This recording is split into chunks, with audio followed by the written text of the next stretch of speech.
How could anyone accuse Claudia of cheating? Well, I remember that she spied on her competition in the pageant book. I would consider that cheating. Continuity! Argo Font Book Review. Argo Font Book Review. This book was written by Ellen Miles. Janine is helping Claudia study for a math test. Claudia solves one problem, then she spaces out and starts thinking about her family. Janine tells Claudia, "Stop daydreaming, pay attention." Claudia responds by spacing out again and wondering what she's going to wear at school tomorrow. It sounds to me like Claudia is definitely going to fail this math test, but we are reassured that, no, this is a good sign. She knows all the material and she's going to pass with flying colors.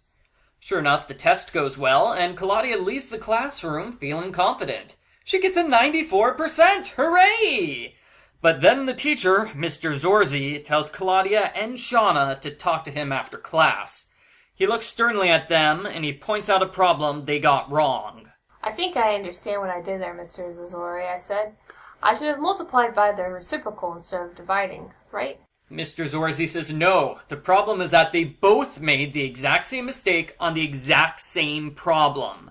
In other words, one of the girls copied the other one. Even though Claudia just proved she knows the material, Mr. Zorzi has no idea which one's the cheater and which one's the good student. Shawna says she would never cheat, and Mr. Zorzi says, "Well, that's good enough for me. You must be innocent." So he lets her go and immediately accuses Claudia. What kind of teacher is this? You think Shawna's innocent just because she talked first? That's ridiculous! Mr. Zorzi lectures Claudia on the evils of cheating for a bit, and he says he's going to inform the principal and her parents. Claudia tries to protest her innocence, but she realizes nobody's gonna believe her, because she normally gets bad grades. Okay, maybe so, but this is a remedial math class. Both girls have a history of bad math grades. I could complain more here, but I'm sure you get the point by now. Mr. Zorzi is an awful teacher, and he assumes Claudia is a cheater for bad reasons. In the subplot, the Pike triplets break a window while playing baseball. They refuse to say which one of them is guilty. Since this is the fourth window they've broken in 3 months, they get grounded. The triplets then proceed to harass their siblings and drive everyone crazy. At dinner, Janine sticks up for Claudia and says she couldn't have cheated, she knew the material. Mom and Dad offer to meet with the principal on Claudia's behalf, but Claudia says no.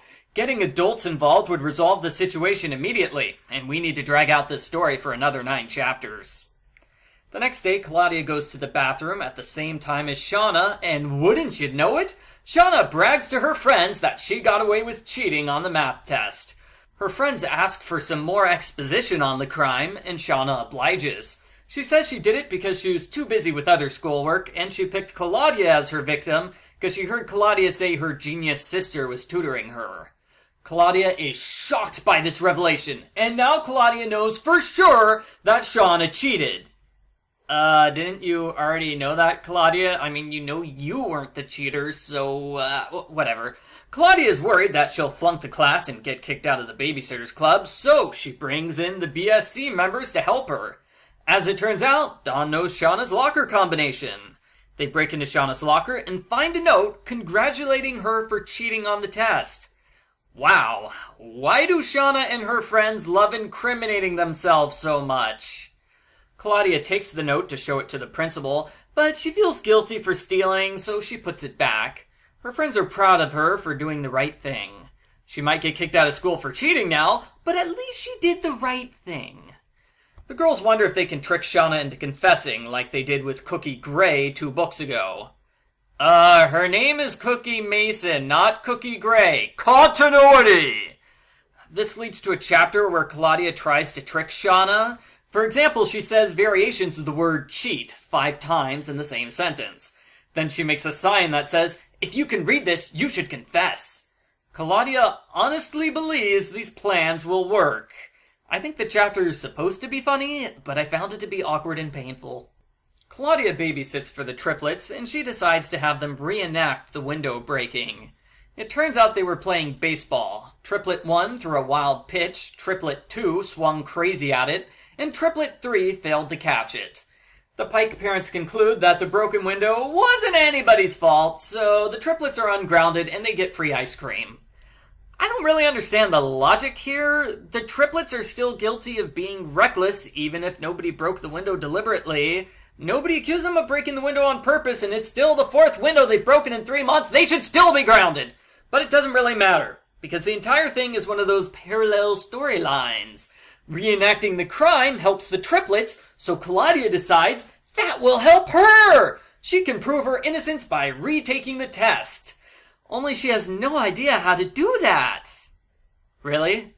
You've never heard of retaking tests before? Are you serious, Claudia? Fortunately, Janine is a genius, so she knows what retakes are. She visits the principal on Claudia's behalf. She tells the principal that Claudia studied, and she suggests giving Claudia a second exam with the same material, but with different questions.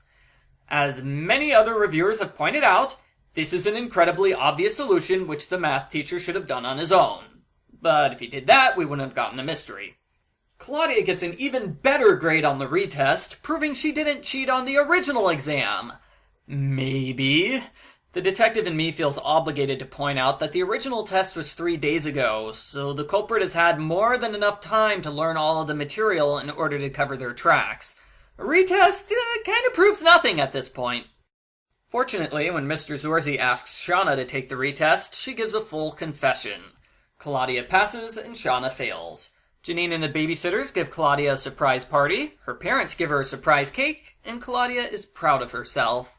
The end. Post-book follow-up. I like this book, and I especially like the scene where Claudia is accused of cheating. Not only was it very dramatic, but it was also realistic. It did a good job of capturing her emotions while things proceeded, and I found it to be the highlight of the book.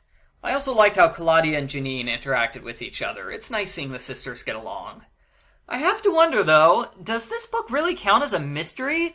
It's obvious who the culprit is. Claudia didn't cheat, therefore the other girl is the cheater. And yet, a few chapters later, when Shawna confesses, Claudia treats it like a big revelation. That was kind of dumb. I think the ending was kind of a cheat, too. It's established that Claudia's parents can't help her by talking to the principal. The solution is to have Janine talk to the principal. That's basically the same thing. The book tries to present this as a clever workaround, but I don't believe it, especially since I thought it was arbitrary how Claudia's parents weren't allowed to do anything about their daughter being falsely accused.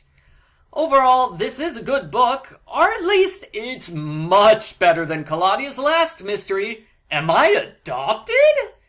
I give Babysitter's Club number 40, Claudia in the Middle School Mystery, a 6 out of 10.